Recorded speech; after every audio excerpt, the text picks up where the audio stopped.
मेरा नाम अंशिका है। मैंने होश संभालना तो खुद को एक अमीर परिवार में पाया था। मेरे मम्मी पापा मुझसे बहुत प्यार करते थे। मेरे दो भाई थे और दोनों ही भाई मुझसे उम्र में बड़े थे। वो दोनों ही आउट ऑफ कंट्री में पढ़ाई कर रहे थे। मैं मम्मी पापा की इतनी लाडली थी कि उन्होंने मुझे अपने शहर से बाहर कभी जाने ही नहीं दिया था। वो लोग तो मुझे अपनी आंखों से ओझल भी नहीं होने देते थे।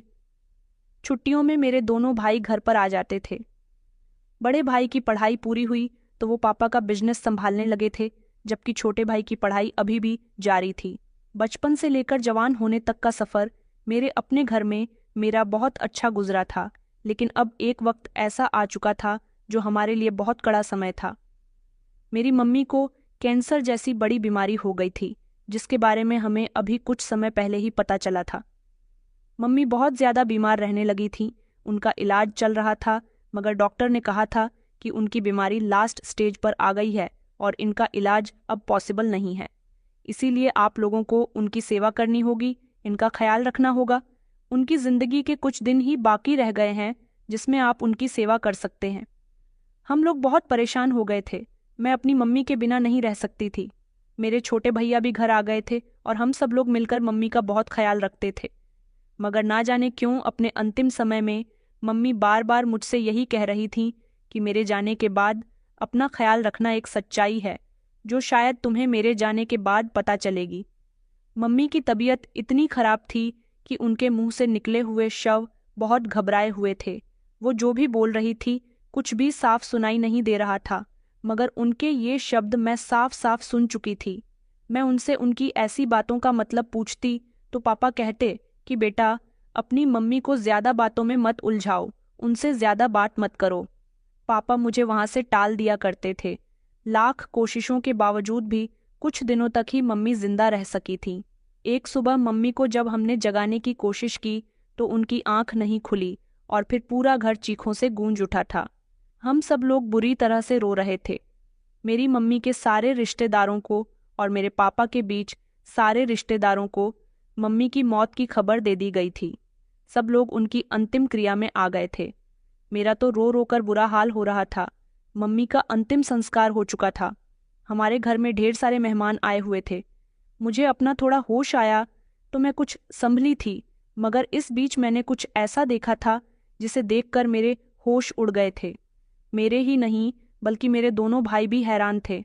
मैं अपने पापा के तो लगभग सभी रिश्तेदारों को जानती थी, लेकिन मुझे इतना पता था कि मेरे मम्मी के मायके वाला कोई भी नहीं है, क्योंकि मम्मी हमेशा मेरे ददिहाल वालों के बारे में जिक्र किया करती थी। उन्होंने कभी अपने मायके वालों के बारे में कुछ नहीं बताया था।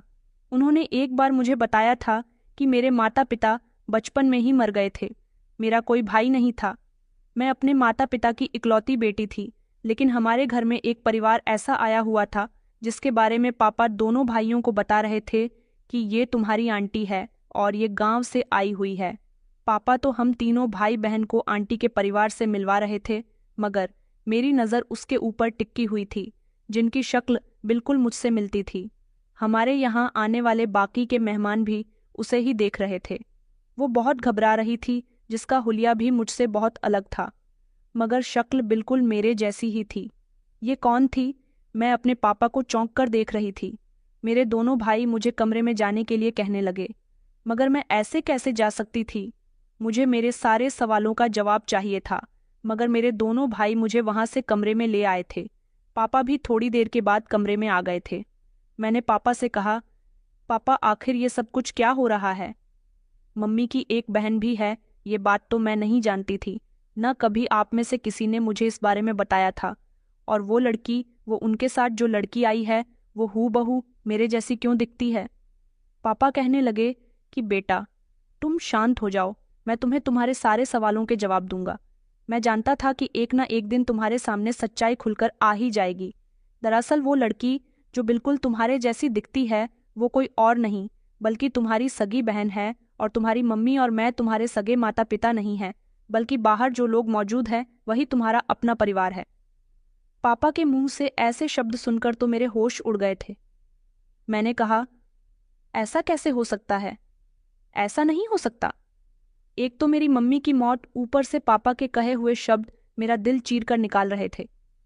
मैंने कहा, पापा ऐसा कैसे हो सकता है? पापा अलमारी की तरफ मुड़े और उन्होंने पुराने सामान से पुराना सा पेपर निकालकर मुझे दिया और कहने लगे कि इसे पढ़ो, इसे पढ़कर तुम्हें खुद ब खुद सब कुछ समझ आ जाएगा। जैसे ही मैंने इस कागज को हाथ में लिया, इसकी हालत बता रही थी कि ये कई सालों पुराना कागज है। मैंने उसे पढ़ना शुरू किया। मेरी प्यारी बहन भावना, वह तुम्हारी बहन रेणुका जो तुमसे एक आज की उम्मीद कर रही है। मैं जानती हूं कि तुम्हारे अलावा मेरी कोई मदद नहीं कर सकता। आखिरकार हम दोनों बहनें ही तो एक दूसरे की सुख दुख की साथी हैं। मैंने 2 जुड़वां बेटियों को जन्म दिया है। मैं अपनी बड़ी बेटी तुम्हारे हवाले सौंप रही हूँ। मेरी बेटी को माँ बनकर पालना, उसे कभी मेरे बारे में मत बताना। हमारे गांव में बेटियों की जब शादी होती है तब सबसे पहले उन्हें किसी की हवस का शिकार होना पड़ता है। मैं नहीं चाहती कि मेरी दोनों ही बेटियां इस तकलीफ से गुजरें। मैं अपनी दोनों ही बेटियों को तो नहीं बचा सकती, मगर दोनों में से किसी एक को तो बचा सकती हूँ, क्योंकि मैं अपनी ममता की तरफ से मजबूर हूँ। किसी एक को तो मुझे अपने सीने से लगाकर रखना होगा। मेरी एक बेटी तुम्हारे पास रहेंगी तो वो इस गांव से महफूज रहेंगी और हमारे गांव में बेटियों के साथ होने वाले अत्याचार से भी बची रहेंगी। इसलिए मैं अपने गांव की दाई के हाथों अपनी बेटी को तुम्हें भिजवा रही हूँ। ये बात किसी को नहीं पता है कि मैंने 2 बेटियों को जन्म दिया है। दाईमासी खामोशी से मेरी बेटी तुम्हारे पास लेकर आ जाएगी। वो तुम्हें ये खत दे देंगी। तुम तो काफी अमीर हो, ऊपर वाले ने तुम्हें बेटी भी नहीं दी। मेरी बेटी तुम्हें एक बेटी की माँ बनने का सुख देगी।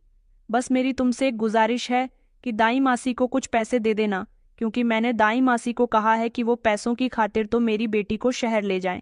मेरी बहन आपको पैसे दे देगी, जिसकी वजह से दाई मासी कभी भी ये सच किसी को नहीं बताएंगे।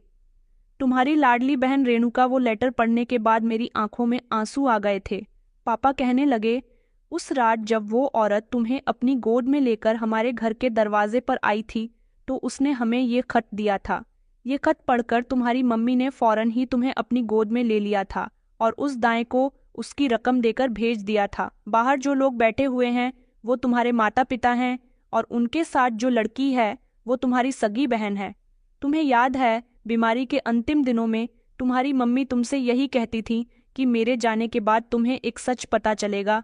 वो सच यही था, क्योंकि सारी जिंदगी उन्होंने तुम्हारी परवरिश करने के चक्कर में अपनी बहन से भी कभी मेलजोल नहीं रखा कि अगर वो यहाँ आई तो उसकी ममता तुम्हारे लिए जाग उठेगी। मगर अब तुम्हारी मासी से रुका नहीं गया और वो पूरे 22 साल बाद अपनी बहन से मिलने के लिए आ गई। वो अपनी जवान बेटी को वहां स्वस्थीपुर में अकेला छोड़कर नहीं आ सकती थी, इसलिए वो तुम्हारी बहन को भी साथ लेकर आई है। मैंने पापा से कहा, लेकिन मैं तो आपको ही अपना माता पिता मानती हूँ और हमेशा मानती रहूंगी। पापा कहने लगे कि बेटा, हाँ तुम मेरी ही बेटी रहोगी, लेकिन जो सच्चाई है उसे झुठलाया नहीं जा सकता। सच्चाई जानकर मुझे बेहद अफसोस हुआ था कि एक मजबूरी के कारण मेरी माँ ने जन्म के बाद मुझे अपनी बहन के घर भेज दिया था और सारी जिंदगी मेरी परवरिश करने वाली माँ ने भी मुझे अपनी बहन के बारे में नहीं बताया। पापा ने उन लोगों को कमरे के अंदर बुला लिया था, क्योंकि बाहर सारे मेहमान मौजूद थे और ये सच्चाई हम लोग बाहर के लोगों के सामने नहीं आने देना चाहते थे। मेरे सगे पिता आकाश और मेरी सगी माँ रेणुका, मेरी बहन पूर्वी को तो मैं लगातार देखे चली जा रही थी।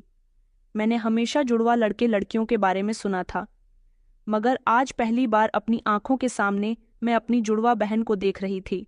वो भी मुझे देखकर कुछ इसी तरह से हैरान हो रही थी, क्योंकि वो भी सच्चाई नहीं जानती थी और उस दिन उसको भी सारी सच्चाई का पता चल गया था।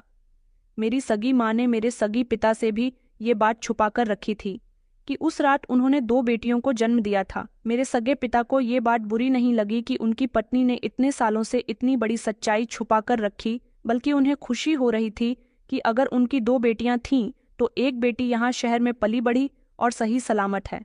मगर ऐसा क्यों था? क्या ये लोग अपने गांव को इतना बुरा समझते थे? फिलहाल मेरी बहन, जो काफी डरी सहमी थी और बड़ी ही मासूम लगती थी, मेरे दोनों भाइयों ने कहा था कि आज से तुम भी हमारी बहन हो, क्योंकि मेरी ही तरह मेरे दोनों भाई भी मेरी हकीकत के बारे में नहीं जानते थे। मैंने अपनी बहन पूर्वी से बात की। वो मुझसे बात करके बहुत खुश हुई थी। मुझे उससे मिलकर अच्छा लगा था। अपने परिवार से मिलकर मुझे बहुत खुशी हुई थी, क्योंकि मेरी सगी माँ मेरी नज़र में भले ही मेरी मासी थी, मगर वो मुझे गले लगाकर बहुत रोई थी और मेरे सगे पिता ने भी मेरे सर पर हाथ रखा था। वो लोग कुछ दिन तक हमारे घर पर रहे थे क्योंकि उनका गांव बहुत दूर था। इतने दिनों में मुझे अपनी मौसी का प्यार मिल गया था और फिर एक बहन और मेरे दो दो पिता भी। मैं बहुत खुश थी, लेकिन ये सच्चाई अगर मेरी मम्मी के सामने खुल जाती तो ज़्यादा बेहतर होता। फिलहाल वक्त को शायद ऐसा ही मंजूर था। मेरी बहन पूर्वी बहुत अच्छी थी। पहली बार मुझे अपने सामने अपने ही जैसे इंसान को देखकर बहुत खुशी मिल रही थी। और फिर तब जब सामने वाला इंसान हूँ, बहू आपके जैसा हो और आपकी सगी बहन हो। मेरी बहन पूर्वी इतनी सीधी थी कि उसे कुछ भी नहीं आता था। उसने बातों ही बातों में मुझे बताया था कि वह पढ़ी लिखी नहीं है। मुझे पता चला था कि 2 दिन बाद वो लोग हमारे घर से जाने वाले हैं। आखिर कब तक वो हमारे यहाँ रह सकते थे?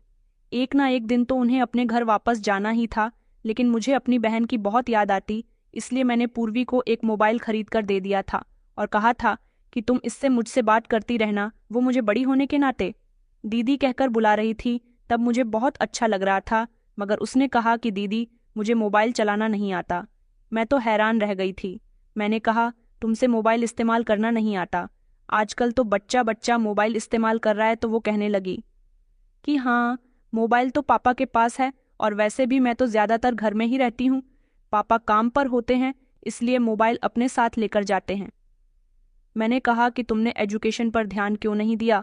तो वो कहने लगी कि हमारे गांव में लड़कियों को एजुकेशन नहीं दिलवाई जाती। हमारे गांव की लड़कियां ज़्यादातर घर में ही रहती हैं। मैंने कहा, तुम्हारे गांव के बारे में मैं अब तक ना जाने कितनी बातें सुन चुकी हूँ। हालांकि आंटी ने भी लेटर में गांव में बेटियों के साथ होने वाले किसी अत्याचार के बारे में जिक्र किया है। मैं जानना चाहती हूँ कि आखिर तुम्हारे गांव में ऐसा भी क्या होता है।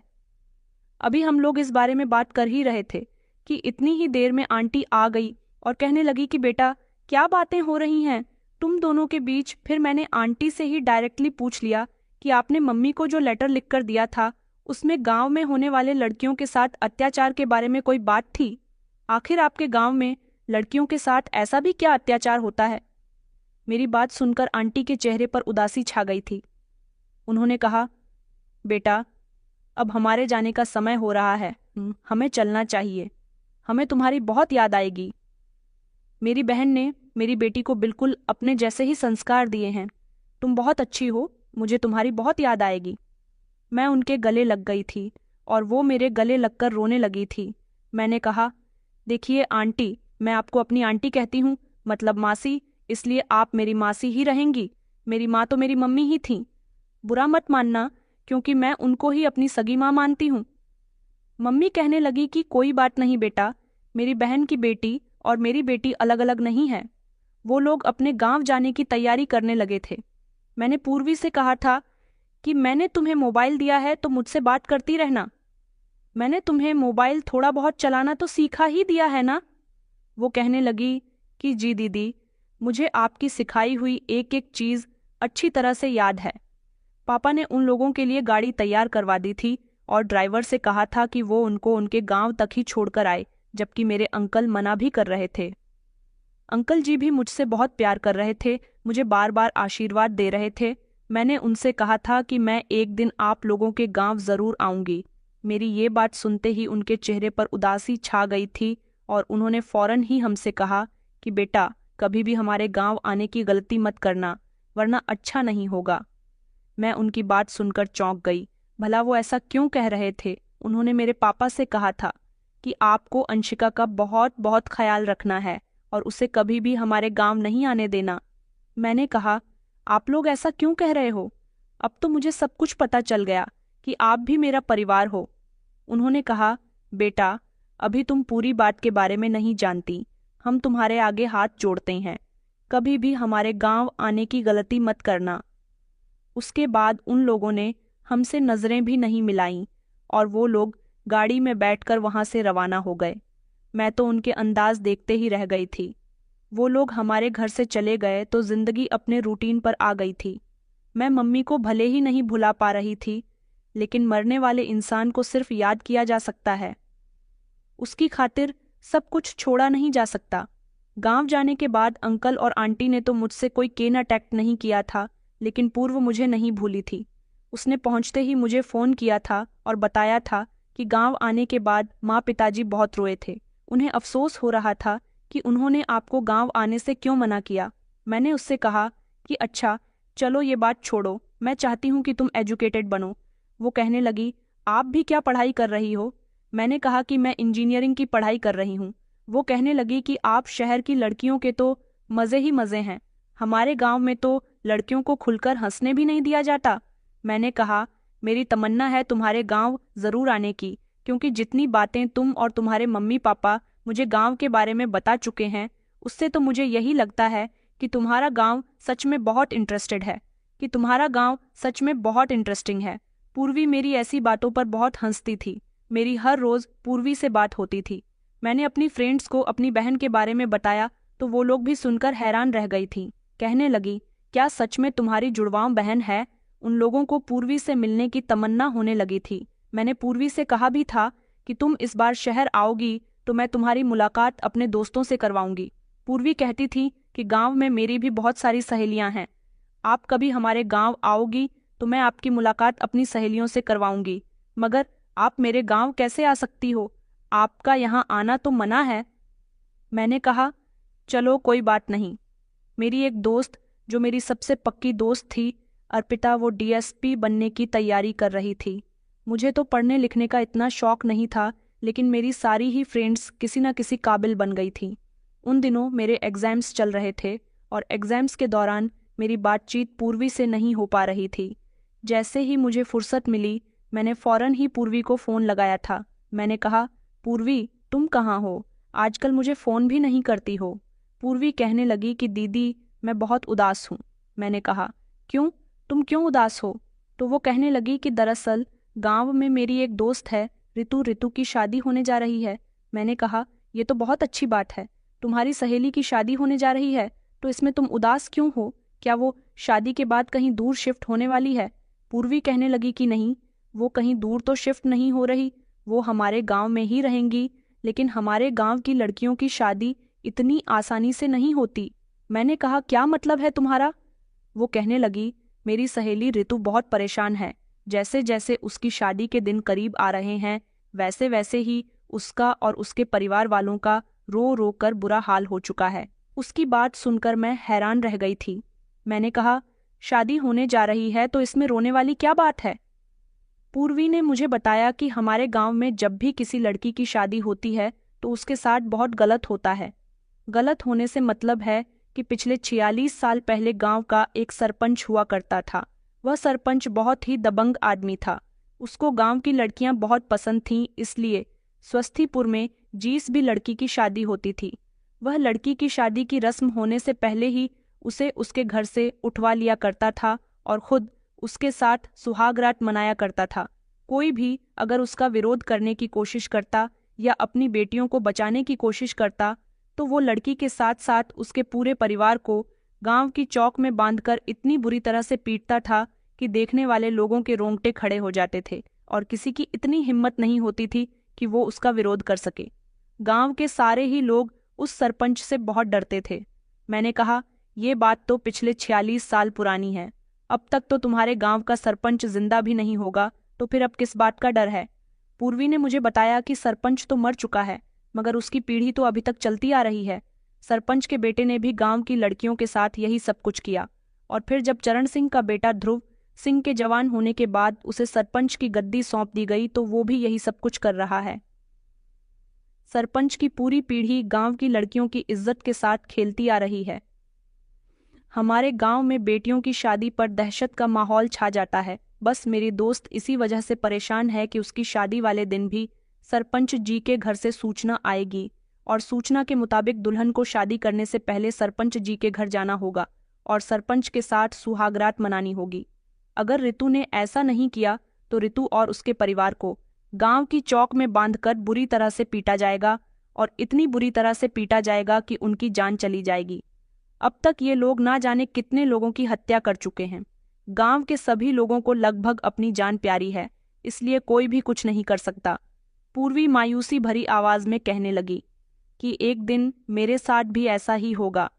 गांव के सरपंच ने अपना खौफ गांव के ही सारे लोगों के दिल में बिठाया हुआ है, और इनका पूरा परिवार ही ऐसा है।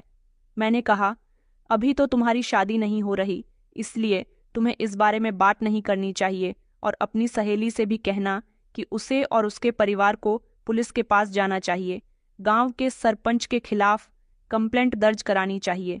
अभी मैं और पूर्वी बातें कर ही रहे थे जब उधर से मासी आ गई और मासी के आने के बाद पूर्वी ने फ़ोन बंद कर दिया था। मैं पूर्वी और उसकी सहेली के लिए परेशान हो रही थी, इसीलिए मैंने सोचा कि मैं भैया से कहती हूँ दोनों भाइयों में से कोई भी मुझे गांव ले जाए, थोड़ी बहुत देर के लिए तो मैं वहां जा ही सकती हूँ। मैंने जब बड़े भैया से गांव जाने के लिए कहा तो उन्होंने मुझे साफ इनकार कर दिया। फिर मैंने छोटे भैया से बात की तो उन्होंने भी मना कर दिया था कि हम तुम्हें गांव नहीं लेकर जाएंगे। उन दोनों ने मिलकर मेरी शिकायत पापा से कर दी थी। पापा कहने लगे, बेटा ये तुम क्या कर रही हो? वो लोग तुमसे मना करके गए हैं कि तुम्हें गांव नहीं जाना, तो फिर तुम क्यों अपने दोनों भाइयों से वहां जाने की जिद कर रही हो? तुम्हारे लिए वहां जाना बहुत खतरनाक है। मैंने कहा, पापा आखिर ऐसी भी क्या बात है कि मैं गांव नहीं जा सकती? मुझे पूर्वी से मिलना है, वो और उसकी सहेली किसी बड़ी मुसीबत में फंसी हुई हैं।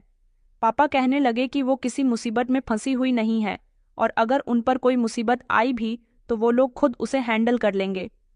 तुम्हें कुछ भी करने की ज़रूरत नहीं है, तुम हमारी जिम्मेदारी हो और हमें तुम्हारा बहुत ख्याल रखना है। मैंने कहा, पापा मुझे कुछ नहीं होगा, आखिर आप कैसी सोच रखने लगे हो? पापा कहने लगे कि नहीं बेटा, मैं तुम्हें वहां जाने नहीं दूंगा। अगर गांव में किसी को ये बात पता चल गई कि तुम आकाश और रेणुका की दूसरी बेटी हो तो फिर तुम्हें उस गांव में रहना होगा उनकी बेटी बनकर, और फिर तुम्हारी तो शकल भी पूर्वी से खूब मिलती है, इससे तो गांव वाले तुम्हें उसकी जुड़वां बहन समझ ही लेंगे। देखो, उनके गांव के रीति रिवाज बहुत पुराने और अलग है। तुम शहर की रहने वाली हो, इसलिए गांव की बातों को नहीं समझ सकोगी।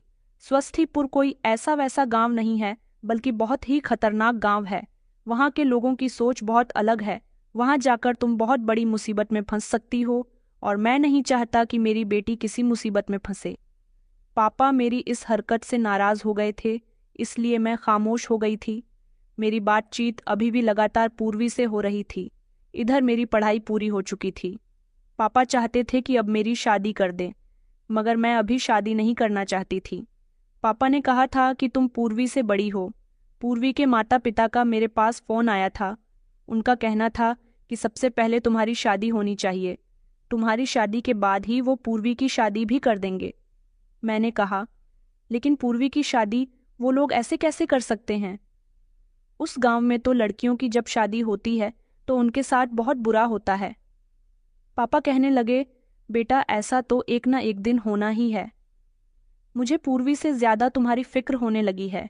मैंने तुम्हारा रिश्ता अपने दोस्त के बेटे अभिनय के साथ तय कर दिया है। पापा कहने लगे कि तुम तो अभिनय को बहुत अच्छे से जानती हो ना? मैंने कहा, पापा आपको मेरी शादी की इतनी भी क्या जल्दी है?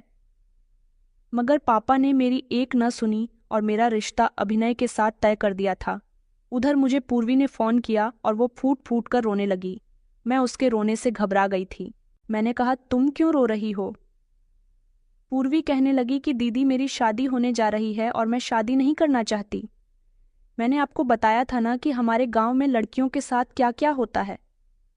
मैंने कहा, पूर्वी तुम्हें रोने की ज़रूरत नहीं है, मैं अंकल आंटी से बात करूंगी और उनसे कहूंगी कि तुम्हारी शादी यहाँ शहर आकर करें। उधर गांव में शादी करने की कोई ज़रूरत नहीं है। अभिनय मेरे पापा के दोस्त का बेटा था। जब से अभिनय और मेरा रिश्ता तय हुआ था तभी से वो मुझे फ़ोन कर करके मेरा दिमाग खराब कर रहा था। उसकी कॉल्स को मैं बड़ी मुश्किल से इग्नोर कर रही थी, लेकिन मुझे कुछ भी करके गांव जाना था और अंकल आंटी को समझाना था कि वह पूर्वी की शादी अपने गांव में ना करे। मगर मेरे लिए गांव जाना इतना आसान नहीं था। मैं कैसे गांव जाती? उधर भी ने बार बार मुझे मैसेज और कॉल करके बात करने को कह रहा था। मैं उससे तंग आ गई थी, इसीलिए मैंने उसकी कॉल रिसीव कर ली थी। मैं जानती थी कि वह अपनी मोहब्बत का इजहार मुझसे करना चाहता है। अक्सर रिश्ता लग जाने के बाद लड़के यही करते हैं। अब वह दिन में मुझे कई कई बार कॉल्स करता था और तंग आकर मुझे उसकी एक दो कॉल्स रिसीव करनी ही पड़ जाती थी और उससे मेरी बात भी होने लगी थी। मेरा मंगेतर था, मैं उसका दिल भी नहीं तोड़ना चाहती थी। ऐसा नहीं था कि वो मुझे पसंद नहीं था, बस मुझे पूर्वी की फिक्र हो रही थी। फिर मुझे आइडिया आया कि मुझे ना तो गांव पापा लेकर जा सकते हैं और ना ही दोनों भाई लेकर जाएंगे।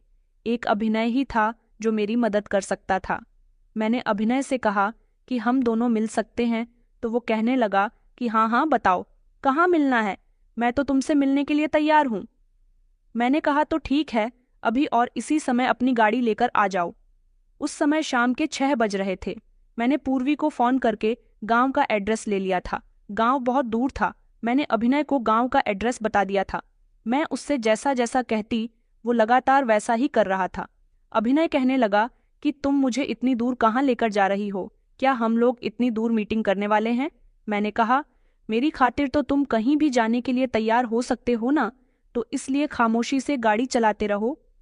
वो बेचारा मेरे कहने के मुताबिक चलता रहा। जैसे ही हम लोग स्वस्थीपुर के अंदर एंटर हुए, मैंने अपने चेहरे को अच्छी तरह से छुपा लिया था। लगभग 4 घंटे गाड़ी का सफर तय करने के बाद हम लोग स्वस्थीपुर पहुंच चुके थे। पूर्व अपने दरवाजे पर खड़ी मेरा और अभिनय का इंतजार कर रही थी। अभिनय बार बार मुझसे पूछ रहा था, ये हम कहाँ आ गए हैं? मैंने कहा, मेरे साथ चलो, अभी सब कुछ समझ आ जाएगा। मैं जैसे ही अभिनय को लेकर घर के अंदर दाखिल हुई, अंकल, आंटी और पूर्वी मुझे गौर गौर से देखने लगे थे। मैंने अपने चेहरे से दुपट्टा भी हटा लिया था। मेरा चेहरा देखकर वो लोग हैरान रह गए और जल्दी से मेरे करीब आए। पूर्वी से उन्होंने झट से दरवाज़ा बंद करने के लिए कहा था। आंटी कहने लगी कि बेटा, तुम यहाँ पर क्यों आ गई हो? हमने तो तुमसे मना किया था ना, अगर तुम्हें यहाँ किसी ने देख लिया तो बहुत बड़ी मुसीबत हो जाएगी। मैंने कहा, मैं खामोशी से यहाँ आई हूँ, मुझे आपसे बात करनी थी। अभिनय मुझे और पूर्वी को बड़े गौर गौर से देख रहा था। मैंने अभिनय को पूरी बात बता दी थी कि पूर्व मेरी जुड़वा बहन है और किस तरह मैं शहर में जाकर पली बढ़ी। मैंने कहा, आप लोग पूर्वी की शादी क्यों करना चाहते हो? मुझे पूर्वी ने ही इस गांव के बारे में सब कुछ बता दिया है। आप लोग उस सरपंच के खिलाफ कोई एक्शन क्यों नहीं लेते? अंकल कहने लगे कि बेटा, हम लोग ऐसा नहीं कर सकते। पिछले 46 सालों से उनके खिलाफ कोई एक्शन नहीं ले सका, तो फिर हम भला कैसे ले सकते हैं? पूर्वी का रिश्ता तय करना हमारी बहुत बड़ी मजबूरी थी, क्योंकि जिस घर से पूर्वी का रिश्ता आया है, उनकी बेटी के साथ पहले ही पूर्वी का रिश्ता तय था। जब पूर्वी 6 साल की थी, तब हमने उनको जुबान दी थी कि हम अपनी बेटी की शादी आपके बेटे के साथ कर देंगे। हमारे गांव में जुबान की बहुत अहमियत है। पूर्वी 23 साल की हो गई है और उस हिसाब से हमें उसकी शादी कर देनी होगी। इस गांव में गांव के लोग ही आपस में शादियां करते हैं। हम लोग गांव के रीति रिवाज के खिलाफ नहीं जा सकते। बेटा, तुम प्लीज़ यहाँ से चली जाओ। मैंने कहा, आप लोगों ने जब पूर्वी का रिश्ता तय कर दिया है तो मैं क्या कह सकती हूँ, लेकिन गांव का सरपंच, उसका आप लोग क्या करेंगे? अंकल कहने लगे कि बेटा, कुछ ना कुछ तो करना ही होगा। मैं भी नहीं चाहता कि मैं अपनी बेटी को उस राक्षस के हवाले करूं। मन तो करता है कि पूर्वी को उसके पास भेजने से पहले मैं अपनी और अपनी बेटी की जान ले लूं। मैंने कहा, आप लोगों को ऐसा करने की कोई ज़रूरत नहीं है, आप लोगों को आवाज़ उठानी होगी। आंटी कहने लगी कि हम लोग ऐसा नहीं कर सकते, वो बहुत ही खतरनाक इंसान है। गांव की बहुत सारी ज़मीनों पर उसका कब्जा है। गांव के गरीबों पर वह अपना राज चलाता है। हम लोगों से हर हफ्ते महीना वसूल करता है। इस गांव के सारे ही लोग लगभग उसके आगे दबे हुए हैं। कोई कुछ नहीं कर सकता। उन्होंने कहा कि बेटा, हमें पूर्व की शादी भी इसी तरह से करनी होगी जैसे गांव की हर लड़की की हुई है। मैंने कहा, लेकिन मैं अपनी बहन के साथ ऐसा नहीं होने दूंगी। वो लोग कहने लगे, तो फिर तुम क्या करोगी? मैंने कहा, मैं पूर्वी की जगह को दूसरे राक्षस का सामना करूंगी। अब नहीं कहने लगा कि तुम पागल हो गई हो। अंकल, आंटी ने बताया है कि वो आदमी बहुत खतरनाक है, तो तुम्हें उसके पास जाने की क्या ज़रूरत है? अंकल, आंटी भी कहने लगी कि नहीं नहीं, तुम यहाँ से चली जाओ। मैंने कहा, मैं यहाँ से नहीं जाऊंगी, मगर उन लोगों ने मुझे मेरी मम्मी की कसम देकर वापस जाने के लिए कहा। यहाँ पर मैं मजबूर हो गई थी, इसलिए मुझे अभिनय के साथ वापस आना पड़ गया था। लेकिन मैं पूर्वी के साथ कुछ भी गलत नहीं होने दे सकती थी। लेकिन मुझे अभिनय के साथ की ज़रूरत थी। उसने मुझे भरोसा दिलाया था कि वो भी मेरी मदद करेगा। अंकल आंटी ने किसी की बात नहीं सुनी थी और पूर्वी की शादी अपने गांव के लड़के के साथ तय कर दी थी। उन्होंने तो हमारे घर से भी किसी को इनवाइट नहीं किया था। इधर मैंने किसी को खबर नहीं होने दी थी और मैं खामोशी से स्वस्तिपुर चली गई थी। वहां जाने के बाद अभिनय के जरिए खामोशी से मैंने पूर्वी को गायब करवा लिया था और पूर्वी की जगह मैं दुल्हन बनकर बैठ गई थी। मुझे तो मेरे खुद के माता पिता भी नहीं पहचान पाए थे कि मैं पूर्वी नहीं बल्कि अंशिका हूँ। मैं और अभिनय ने मिलकर एक प्लान बनाया था और हमें उम्मीद थी कि हम जरूर कामयाब हो जाएंगे। ध्रुव सिंह जो इस गांव का सरपंच था, उसकी इस गांव में बहुत पावर थी। पॉलिटिकल लोगों का हाथ भी उसके ऊपर था, इसलिए पुलिस उसका कुछ नहीं कर पाती थी। इसलिए अभिनय ने मुझसे संभल कर रहने के लिए कहा था। मेरी बारात आने में 3 घंटे रह गए थे जब ध्रुव सिंह के आदमियों के जरिए उसे पता चला कि गांव की एक जवान लड़की की शादी हो रही है, तो उसने अपने आदमियों को हमारे घर भिजवा दिया था। सुबह से 2 बार उसके घर से बुलावा आ चुका था। अगर तीसरी बार मुझे नहीं भेजा गया तो वो कुछ भी कर सकता है। ध्रुव सिंह बहुत चालाक आदमी था। खामोशी से भी इस गांव में कोई अपनी बेटी की शादी नहीं कर सकता था, उसे पता चल ही जाता था। अंकल आंटी बहुत रो रहे थे। वो मुझे सरपंच के यहाँ भेजना तो नहीं चाहते थे, मगर मेरा जाना बहुत जरूरी था कि अब की बार वो कुछ भी कर सकता था। इसीलिए मैंने उन लोगों से विदाई ली और फिर उन्होंने रोते रोते मुझे सरपंच के यहाँ भेज दिया था। उसके आदमियों ने मेरे पापा के साथ बदतमीजी भी की और कहा था कि सुबह से 2 बार सूचना लेकर आ चुका हूँ। अब की बार अगर लड़की नहीं गई तो सरपंच जी खुद यहाँ आ जाएंगे। मेरे पापा ने माफ़ी मांगी थी और बार बार कहा था कि मेरी बेटी को छोड़ दो, मगर उन लोगों पर कोई असर नहीं होने वाला था। मुझे सरपंच के हवेली पर ले जाया गया था। मुझे डर भी लग रहा था, मगर ये काम करना मेरे लिए बहुत ज़रूरी था। उसके बाद 2 आदमी मुझे हवेली के अंदर ले गए और फिर सरपंच के कमरे के अंदर ले जाया गया। मैं जैसे ही कमरे के अंदर गई तो वो एक बड़ा ही गंदा सा कमरा था। टेबल पर दारू की बोतलें रखी हुई थीं और वहीं पर उसके कुछ हथियार भी थे। उसने मुझे बिस्तर पर लेटने के लिए कहा था। वो दिखने में बड़ा ही खतरनाक आदमी था। जैसा मैंने उसके बारे में सुना था वो वैसा ही था। वो धीरे धीरे अपने कपड़े उतारने लगा। वो मुझे ही दुल्हन समझ रहा था, मगर उसे नहीं पता था कि आज उसके बुरे कर्मों का अंत होने वाला है। वो धीरे धीरे चलता हुआ बिस्तर तक मेरे करीब आया और उसने जैसे ही मुझे हाथ लगाया, फौरन ही मैंने उसके हाथ को पकड़ लिया था और रिवॉल्वर निकालकर उसके कान पर रख दी थी। मैंने कहा था कि अगर तूने थोड़ी भी होशियारी की तो गोली तेरे माथे के आर पार हो जाएगी। वो शोर मचाने लगा और कहने लगा कि कौन है तू, कहाँ से आई है। उसे लगा था कि मैं पुलिस हूँ, मगर मैं पुलिस नहीं थी, बल्कि मैंने पुलिस की सहायता ली थी, यहाँ की पुलिस की नहीं, क्योंकि यहाँ की पुलिस तो बिकी हुई थी जिसे इन जैसे लोगों ने खरीदा हुआ था। मैंने अपने शहर की पुलिस और अपनी सहेली डीएसपी अर्पिता से मदद ली थी, जो हमारे शहर की डीएसपी अफसर बन चुकी थी। मैं उसको पकड़कर उसके माथे पर रिवॉल्वर रखकर उसे चलाते हुए बाहर तक ले आई थी, जहां पर पुलिस भी आ चुकी थी। पुलिस को देखकर वो घबरा गया था। उसने मेरी तरफ देखकर कहा, ये लड़की तू ठीक नहीं कर रही है। तुझे कुछ नहीं पता कि मैं तेरा क्या कुछ नहीं कर सकता। मुझे छोड़ दो। अपनी सलामती चाहती हूं तो यहाँ से चली जाओ। तभी डीएसपी अर्पिता ने आकर उसे अपनी हिरासत में ले लिया और कहा कि अब तुझे पता चलेगा कि तेरे साथ क्या होता है। उधर के एरिया के डीएम साहब और एसपी साहब को भी बुला लिया गया था। उस गांव में मौजूद थाने के जितने भी पुलिस वाले थे, उन सब के खिलाफ भी कार्यवाही की गई थी। उन सबको भी अरेस्ट कर लिया गया था और गिरफ्तार करने के बाद में पूरी फोर्स ने चारों तरफ से गांव को घेर लिया था। ध्रुव सिंह और उसके पूरे परिवार को भी हिरासत में ले लिया गया था, क्योंकि उसके घर की औरतें और मर्द भी गांव के लोगों पर अत्याचार करते थे। औरतें गांव की औरतों के साथ मारपीट किया करती थीं, उन पर अपना रौब जमाया करती थीं, जबकि आदमी औरतों के साथ बलात्कार किया करते थे। उन लोगों पर ऐसी ऐसी धाराएं लगाई गई थीं कि वो कभी जेल से न छूट सके। उसके और उसके पूरे परिवार के अंडर में जितने भी काम करने वाले आदमी थे, उन सबको भी अरेस्ट कर लिया गया था। गांव के सरपंच की पीढ़ी जो अब तक चली आ रही थी और औरतों के साथ बलात्कार हो रहे थे, उन सभी को कड़ी से कड़ी सजा देने का गांव वालों से वादा किया गया था।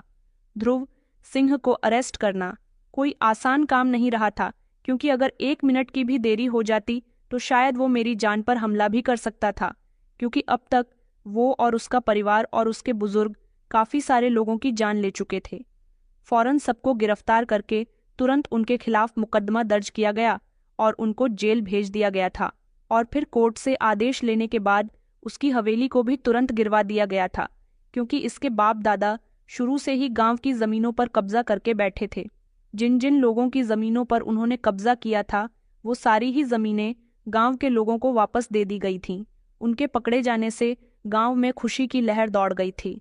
इन लोगों की जितनी भी गुप्त जगह थी उन जगह की इंक्वायरी की गई। उस दिन अंकल आंटी को नहीं पता था कि मैं पूर्वी हूँ, लेकिन जब बाद में पूर्वी को उनके सामने लाया गया तब वो समझ गए थे कि इतनी हिम्मत का काम सिर्फ एक पढ़ी लिखी लड़की ही कर सकती है। तो उन्होंने मेरे हाथ में रिवॉल्वर देखा था। पूर्वी कभी भी अपने हाथ में रिवॉल्वर नहीं ले सकती थी, क्योंकि वो गांव की सीधी सादी और भोली भाली लड़की थी, जबकि मैं शहर की पढ़ी लिखी और साहसी लड़की थी। मैंने हिम्मत करके अभिनय और अपनी दोस्त डीएसपी अर्पिता की मदद से गांव के लोगों को सरपंच के अत्याचारों से आज़ाद करवाया था, वरना किसी में आज तक इतनी हिम्मत नहीं थी कि सरपंच के खिलाफ कोई भी जा सके। ये लोग तो उसकी 3 पीढ़ियों से अत्याचार सहते आ रहे थे। ध्रुव सिंह का गांव से नामो निशान मिटा दिया गया था। मेरी दोस्त ने मेरी बहुत मदद की थी। मैं और मेरा पूरा गांव उसका शुक्रगुजार है। गांव में अच्छे और सच्चे कानून की व्यवस्था की गई। उस दिन के बाद सारे गांव वालों को इकट्ठा करके उन लोगों को विश्वास दिलाया गया कि अब गांव में ऐसा कोई दबंग नहीं आएगा जो आप लोगों को परेशान कर सके। उस दिन के बाद से ही गांव वाले अपनी बेटियों की शादी सुकून से करने लगे थे। मेरी बहन की शादी भी उसी दिन की गई। अंकल आंटी बहुत खुश थे, जो एक रिश्ते से मेरे माता पिता भी लगते थे। कुछ समय बाद मेरी अभिनय के साथ शादी हो गई और फिर मैं भी अपने ससुराल में खुशी खुशी रहने लगी। स्वस्थीपुर में आज भी लड़कियों की शादी होती है, मगर अब लोग अपनी बेटियों की शादी बड़ी खुशी और धूमधाम के साथ करते हैं। अगर आप लोग भी किसी ऐसे गांव, जिले या कस्बे जैसी जगह पर किसी ऐसे दबंग का रूप देखते हैं तो उनके खिलाफ आवाज़ ज़रूर उठाइए जो आपको परेशान करते हैं, क्योंकि जुल्म होते हुए देखना भी उतना ही तकलीफदेह होता है जितना जुल्म सहना होता है। और हो सके तो गांव के रीति रिवाजों को बदलने की कोशिश कीजिए, क्योंकि अब हम नए ज़माने में जी रहे हैं। गांव के लोगों का पुरानी सोच बदल देनी चाहिए। दोस्तों, उम्मीद करती हूँ आपको हमारी कहानी पसंद आई होगी। कहानी पसंद आई है तो वीडियो को लाइक करें, चैनल पर नए हैं तो चैनल को सब्सक्राइब करें। धन्यवाद।